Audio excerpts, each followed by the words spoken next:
यति नरसिंहानंद एक विवादित बयान पर उत्तर प्रदेश और महाराष्ट्र के लोग तो विरोध कर ही रहे हैं और उनके खिलाफ कार्रवाई की जाने की मांग भी कर रहे हैं। लेकिन अब मायावती ने भी एक्स पर पोस्ट करते हुए उनके खिलाफ कार्रवाई की जाने की मांग कर दी है। जी हां, आपको बता दें, बसपा प्रमुख मायावती ने इस्लाम के खिलाफ आपत्तिजनक टिप्पणी को लेकर मायावती ने कहा कि उनके एक बयान से अशांति और तनाव फैला रहे हैं और मायावती का आरोप है कि पुलिस ने विरोध करने वालों पर कार्रवाई की है, लेकिन बयान देने वाले महंत पर नहीं। ऐसे में उन्होंने कानूनी कार्रवाई की मांग भी उठाई है। आपको बता दें, महंत के विवादित बयान के चलते पश्चिमी उत्तर प्रदेश में जगह जगह लोग प्रदर्शन कर रहे हैं। इतना ही नहीं, गाजियाबाद में भी महंत नरसिंहानंद के बयान को लेकर लोग प्रदर्शन कर रहे हैं। इस वजह से खासा हंगामा देखने को मिल रहा है, जिसमें पुलिस को बल का प्रयोग करना पड़ा। साथ ही पुलिस ने 200 से अधिक FIR दर्ज भी कर लिए हैं। आपको बताएं, जानकारी के मुताबिक नरसिंहानंद के खिलाफ हुई कई मुकदमे दर्ज हैं, जिनमें से 2021 में हरिद्वार में एक सम्मेलन में कथित तौर पर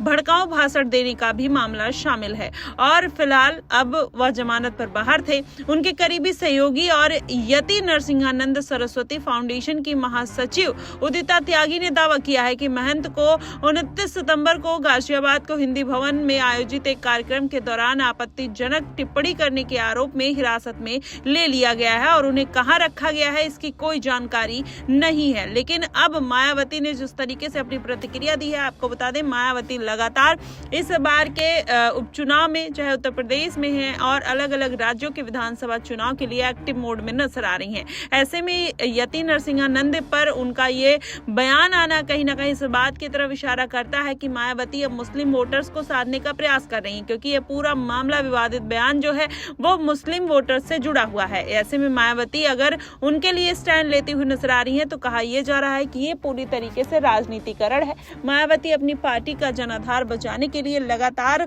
उन वोट बैंकों को साधने का प्रयास कर रही हैं जो उनसे छिटक चुके हैं, चाहे वो मुस्लिम वोट बैंक हो, दलित वोट बैंक हो या ब्राह्मण वोट बैंक है। ऐसे में मायावती इन तरीके के दांव चलते हुए नजर आ रही हैं, लेकिन इसका कितना फायदा उनको देखने को मिलेगा ये अभी कुछ कहा नहीं जा सकता। लेकिन उसके साथ ही अगर पूरा समीकरण समझा जाए, कहा यह जा रहा है कि मायावती अब पहले से बेहतर स्थिति में दिखाई दे रही है, क्योंकि बीते लोकसभा चुनाव में अगर देखें तो मायावती 432 सीटों पर अपने प्रत्याशी उतारती हैं, लेकिन एक भी सीट पर जीत नहीं दर्ज कर पाती।